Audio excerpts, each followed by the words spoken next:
Fique à vontade. Professor, qual que é o resultado? Eu sei que a gente olha muito para curto prazo, né? Assim, o que vai acontecer essa semana, né? Vai 1º de agosto, parece tão longe, tão próximo.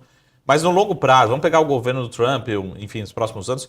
Qual que é o resultado? O resultado ele vai ser uns Estados Unidos mais forte, né? Ou pelo contrário, uns Estados Unidos talvez mais isolado do mundo, né? Como é que você vê o resultado dessas decisões? Porque até, por exemplo, aqui no Brasil, né? Fala assim, pô, mas a gente exporta para os Estados Unidos. Mas dependendo do item, né? Vamos pegar só na balança comercial. Tem mais gente que quer os nossos produtos, né? Se eu não mando para os Estados Unidos, eu consigo vender para o Japão, para a Coreia, para a China, né?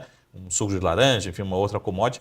Como é que você vê o resultado, né? A consequência, né, das relações comerciais, enfim, geopolíticas, né? O desfecho geopolítico pós, né? Vamos colocar assim, pós-Trump, ou pós toda essa guerra comercial?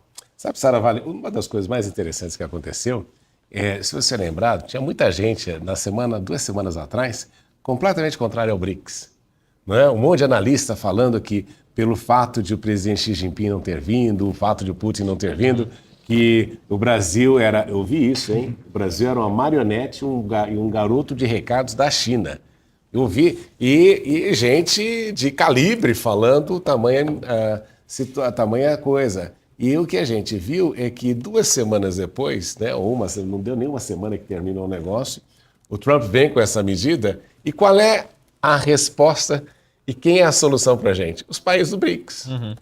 Veja que interessante, né? Então, o que o Trump está fazendo, e muitas vezes eu ouço os chineses dizendo isso, o melhor presidente que a China poderia ter se chama Donald Trump, porque ele simplesmente está fazendo com que o mundo se volte para os Estados Unidos de uma maneira, não, para a China e para outros arranjos regionais como nunca antes.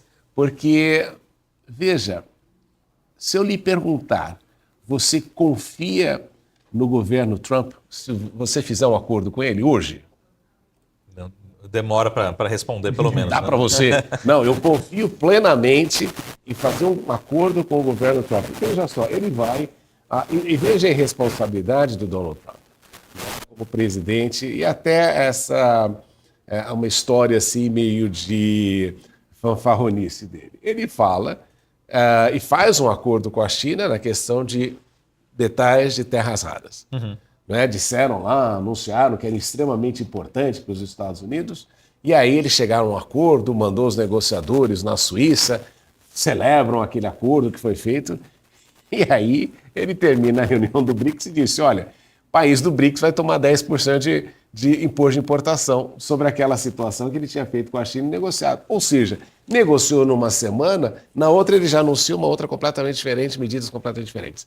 Então, o problema é esse. Os Estados Unidos estão chegando e o Trump poderia representar uma reversão no processo de declínio norte-americano, mas o que nós notamos é justamente uma aceleração. Os europeus não estão satisfeitos, mas a Europa hoje em dia já não tem aquele peso que tinha no passado, até porque a guerra na Rússia enfraqueceu os europeus. Mas se você olha hoje para o mundo, que solução que você tem? Que mercados que você tem para se expandir? É a Ásia, é o Sudeste Asiático. Isso é bom, viu? Isso é bom porque, por 2 motivos. Para forçar os economistas brasileiros, Saravali, a estudar o modelo chinês direito. Não ficar lendo livrinho que vem dos Estados Unidos ou dos economistas norte-americanos e achando que aquele livro e aqueles princípios se aplicam na China. Então, é hora de o Brasil aprender a estudar sobre China.